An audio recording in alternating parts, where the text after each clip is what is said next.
चलिए देखो ए, हम लोग पीछे अभी टेंस पढ़े हैं ना, टेंस का रिवाइज कर देंगे ना, ठीक है। जितना भी 20 मिनट 30 मिनट लगेगा उसे रिवाइज कराएंगे, उसका ये है ना। चलिए तो पीछे हम लोग पढ़े थे कि टेंस क्या है, व्हाट इज टेंस, ठीक है। टेंस किसे कहता है? वो क्रिया करने में जो समय लगता है उसे क्रिया करने में जो समय लगा उसे टेंस कहेंगे। तो क्रिया किसे कहेंगे? वो तो जिससे किसी काम को करने का बोध हो, जिससे किसी काम को करने का बोध हो उसे क्या कहेंगे? क्रिया। और उसी काम को करने के लिए यानी जिसे हंसना, खेलना, रोना, पढ़ना, गाना, आना, जाना, ये सब क्या है? क्रिया है। और इसी को करने में जो समय लगता है उसी को हम लोग कहेंगे टेंस। चलिए टेंस 3 प्रकार का होता है। कितने प्रकार के? Present tense, past tense, future tense. चलिए प्रेजेंट टेंस यानी वर्तमान काल। प्रेजेंट टेंस माने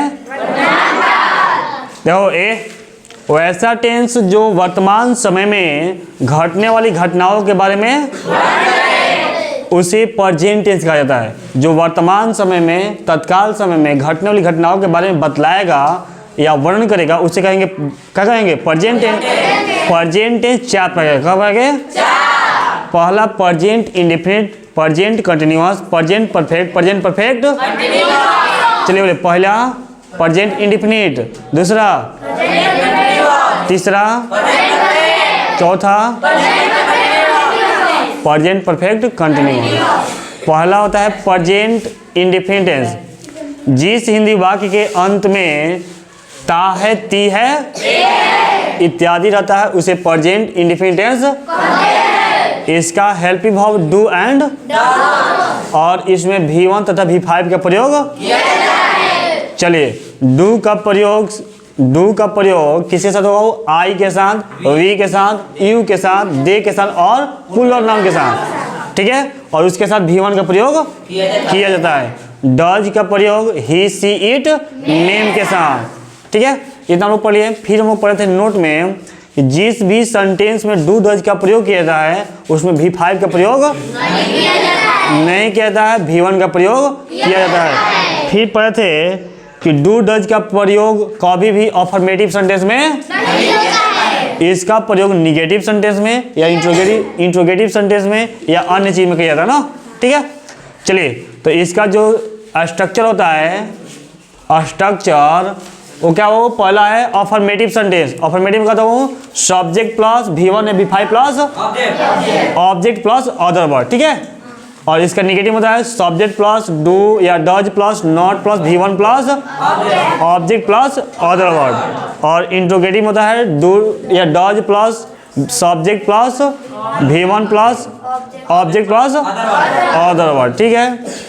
और इसका होता है इंट्रोगेटिव एंड निगेटिव होता है डू या does plus subject plus not plus V1 plus object plus other word, ठीक है। प्रेजेंट इंडेफिनिट टेंस खत्म। दूसरा होता है प्रेजेंट कंटिन्यूअस टेंस। दूसरा क्या है? प्रेजेंट कंटिन्यूअस होता है जिस हिंदी वाक्य के अंत में जिस हिंदी वाक्य के अंत में क्या रहे? वो रहा है, रही है। जिस हिंदी वाक्य के अंत में रहा है, रही है, रहे हैं इत्यादि रहता है उसे प्रेजेंट कंटिन्यूअस कहते हैं। इसका हेल्पिंग वर्ब इज आर, इसका helping verb is are am, is are. और देखिए इज का प्रयोग ही, सी, इट, नेम के साथ। और इसका प्रयोग वी, यू, दे तथा प्लूरल नाउन के साथ। और इसका प्रयोग ओनली आई के साथ। चलिए और इसमें वो V4 का प्रयोग होता है। किसका प्रयोग करेंगे? पीछे भी हम लोग बताए थे कि जिस भी टेंस में कंटिन्यूअस नजर आ जाए वहां पर लगाना है कोई भी टेंस हो जाए ना, जहां कंटिन्यूअस टेंस आ जाएगा वहां पर लगाएंगे V4।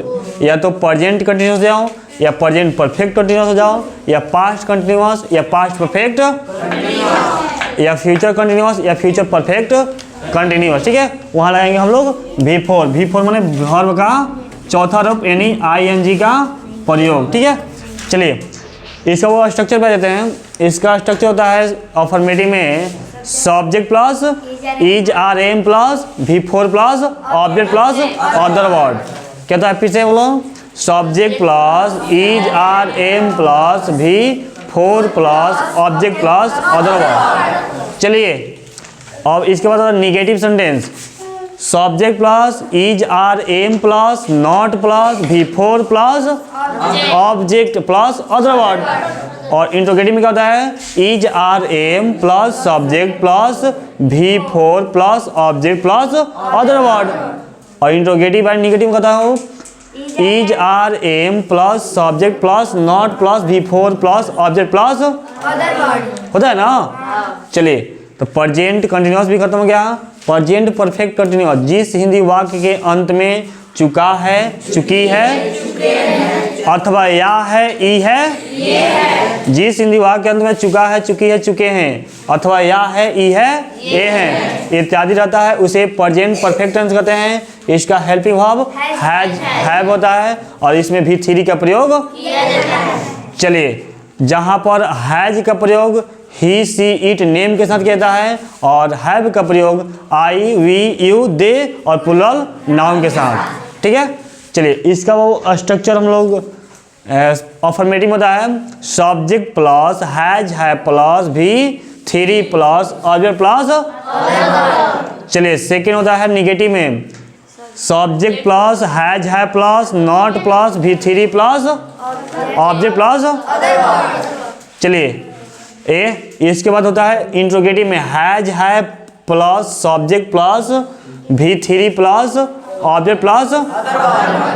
चलिए से और फोर्थ है बाबू इंट्रोगेटिव एंड निगेटिव में कहता है has have plus subject plus not plus भी थ्री प्लस ऑब्जेक्ट प्लस। तो प्रेजेंट परफेक्ट टेंस और पास्ट इंडिफिनिट टेंस और पास्ट परफेक्ट टेंस एक ही जैसा होता है ना। एक हम लोग बताते ना थी नोट कि जिस हिंदी वाक्य अंत में या है, ई है, ये है आवे तो प्रेजेंट परफेक्ट टेंस, और जिस हिंदी वाक्य अंत में या ई ये आवे तो पास्ट इंडिफिनिट, और जिस हिंदी वाक्य अंत में या था, ई थी आवे उसे क्या कहेंगे, क्या कहेंगे, पास्ट परफेक्ट टेंस। या था, ई थी, ये थे आवे तो पास्ट परफेक्ट, और या है, ई है, ये है आवे तो पास्ट, पास्ट कहाँ प्रेजेंट इंडिफिनिट, प्रेजेंट परफेक्ट भरे। चलिए अगला हम लोग का कौन सा है वो प्रेजेंट परफेक्ट कंटिन्यूअस, जिस हिंदी वाक्य के अंत में, जिस हिंदी वाक्य के अंत में क्या रहे, ता रहा है, ती रही है और इत्यादि रहता है उसे past present perfect continuous tense. इसका helping verb has been, have been होता है और इसमें भी फोर का प्रयोग किया जाता है। जहाँ पर हैज बीन का प्रयोग ही सी इट नेम के साथ और हैव बीन का प्रयोग आई वी यू दे प्लूरल के साथ। चलिए इसका इसमें बाबू देखिए ध्यान सुनाओ, इसमें समय बोधक प्रीपोजिशन का प्रयोग होता है। कभी समय का जब बोध करा दे, समय दो प्रयोग होता है इसमें, एक निश्चित समय एक अनिश्चित समय। जब निश्चित समय होके बाबू तो सिंस का प्रयोग, जब अनिश्चित समय होके तो फॉर का प्रयोग, ठीक है। तो देखिए हम लोग पीछे हम लोग पढ़ते नोट्स में कि कैसे हम लोग समझे कि निश्चित समय है कि अनिश्चित समय है। तो जब बाबू का जाए, कोई दिनांक आ जाए, कोई ईस्वी आ जाए, कोई महीना का नाम आ जाए, कोई दिन का नाम आ जाए तो वे क्या है, सब निश्चित समय, क्या है सब निश्चित समय। और जब कभी बाबू आ जाए, घंटों आ जाए, मिनटों, सप्ताह, वर्षों, ठीक है ना, सेकंडों, ये सब क्या है अनिश्चित समय। तो अनिश्चित समय है तो फोर, और निश्चित समय है तो सीन्स का प्रयोग किया। चलो इसका जो स्ट्रक्चर होता है अफर्मेटिव में, subject plus has been, have been plus भी four plus object plus since या फोर प्लस अदर वर्ड, ठीक है। और इसके बाद निगेटिव होता है subject plus has have plus not plus been plus भी four plus object plus since या फोर प्लस अदर वर्ड। और इसका इंट्रोगेटिव सेंटेंस होता है has have plus subject plus been plus भी four plus object plus since या for plus other word. Interrogative and negative होता है subject has have plus subject plus not plus been plus भी four plus object plus since या for plus other word. चलिए present tense पूरी तरह से खत्म हो गया, रिवाइज हो गया ना प्रेजेंट टेंस का। चलिए अब आएंगे हम लोग पास्ट टेंस। दोनों में क्या है? पास्ट। पास्ट माने बाबू क्या होता है? भूत। भूत माने जो बीत गया ना, जो समय चला गया, तो वैसा टेंस जो बीते हुए समय में, जो बीते हुए घटी हुई घटनाओं के बारे में वर्णन करे, बतलाए, वैसा टेंस जो बीते हुए समय में घटी हुई घटनाओं के बारे में या वर्णन करे, उसे कहेंगे प्रेजेंट पास्ट टेंस। क्या कहेंगे? पास्ट माने भूतकाल। ठीक है, भूतकाल भी 4 तरह का। कब रहेंगे? पहला होता है past indefinite, past continuous, past perfect, past perfect, past indefinite tense किसे कहता हो? जिस हिंदी वाक्य के अंत में या, ई, ये, जिस हिंदी वाक्य के अंत में इत्यादि रहता है उसे पास्ट इंडिफिनिट टेंस कहते हैं। इसका हेल्पिंग वर्ब क्या होता है? डीड होता है। इसका हेल्पिंग वर्ब, और इसमें V2 का प्रयोग किया जाता है। चलिए फिर हम लोग पढ़े थे नोट्स में, अफर्मेटिव सेंटेंस में क्या होता है? डीड का प्रयोग नहीं किया जाता है, और जिस भी सेंटेंस में डीड का प्रयोग किया जाता है तो वहाँ पर V1 का प्रयोग ना करके V2 का प्रयोग ना करके V1 का प्रयोग करते हैं। ठीक है, कहीं भी डीड लग गया तो वहाँ पर कौन भाव लगेगा? V1। क्या लगेगा? ना कि V2। ठीक है, चलिए फिर हम लोग पढ़ेंगे इसका स्ट्रक्चर। स्ट्रक्चर पढ़ेंगे ना, क्योंकि बाबू इसका हेल्पिंग वर्ब मात्र एक ही है ना, तो इसमें नोट्स कोई है नहीं कि किस सब्जेक्ट के साथ कौन सा भाव लगेगा, सबके साथ डीड। ठीक है, चलिए इसका अफर्मेटिव में होता है, इसका अफर्मेटिव में क्या होता है? Subject plus V2 plus object plus other word, subject plus V2 plus object plus. चलिए इसका निगेटिव में होता है subject plus did plus not plus V1 plus object plus. देखिए जहां आ गया डीड तो V1 आ गया ना। चलिए अब आएगा इंट्रोगेटिव, तो did plus subject plus V1 plus object plus other word. चलिए इसके बाद वो इंट्रोगेटिव एंड, तो क्या होगा? Did plus subject plus not plus V1 plus object plus. चलिए अब पढ़ेंगे पास्ट कंटिन्यूअस। जिस हिंदी वाक्य के अंत में रहा था, रही थी, रहे थे इत्यादि रहता है उसे पास्ट कंटिन्यूअस टेंस, और इसका हेल्पिंग वर्ब क्या होता है? वाज वेयर होता है। क्या होता है? Was where. दो वाज का प्रयोग आई, ही, सी, इट, नेम के साथ, और वेयर का प्रयोग होता है वो वी, यू, दे और प्लूरल के साथ। ठीक है, चलो गया। और इसमें वो V4 का प्रयोग किया। देखिए यदि आगे कंटिन्यूअस टेंस, कंटिन्यूअस में लगता है V4। ठीक है, चलिए इसका जो स्ट्रक्चर होता है किस टेंस में?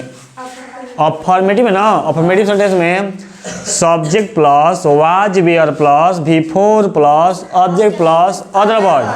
ठीक है, subject plus was were plus V4 plus object plus other word.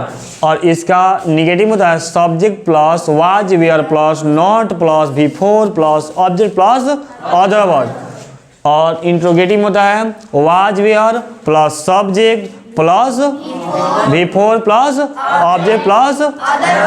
चलिए इसके बाद होता है interrogative and negative. Interrogative and negative होता है was were plus subject plus not plus V4 plus object plus other word. ठीक है, तो पास्ट कंटिन्यूअस भी खत्म हो गई, और आ गया वो कौन? Past perfect.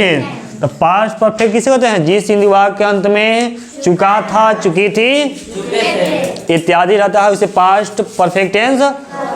जिस हिंदी वाक्य के अंत में चुका था, चुकी थी अथवा या था, ई थी, या था, ई थी, ये थे इत्यादि रहता है उसे पास्ट परफेक्ट टेंस। और इसका हेल्पिंग वर्ब क्या होता है? ओनली एक ही है। कौन है वो? हैड। और देखो ये हैड सभी सब्जेक्ट के साथ प्रयोग किया था ना। ओ I, we, he, she, it, you, they कुछ भी है, सिंगुलर हो या प्लूरल, सबके साथ क्या लगेगा? हैड। ठीक है, चलिए। और इसमें बाबू एक हम बताए थे कि जब का वो एक प्रीपोजिशन आता है के पहले या के बाद, के पहले या के बाद, के पहले का जब बोध हो जाएगा तो हम लोग लगाते हैं बिफोर, और के बाद आएगा तो क्या लगाएंगे? आफ्टर। ठीक है, चलिए तो पहले पढ़ते हैं इसका स्ट्रक्चर। ठीक है, तो इसका स्ट्रक्चर तो अफर्मेटिव में सब्जेक्ट प्लस हैड प्लस भी 3 plus object plus other word. और इसका निगेटिव में क्या होता है? A subject plus had plus not plus भी 3 plus object plus other word. मन सुस्त हो गया का भी ये बोल बोल दो।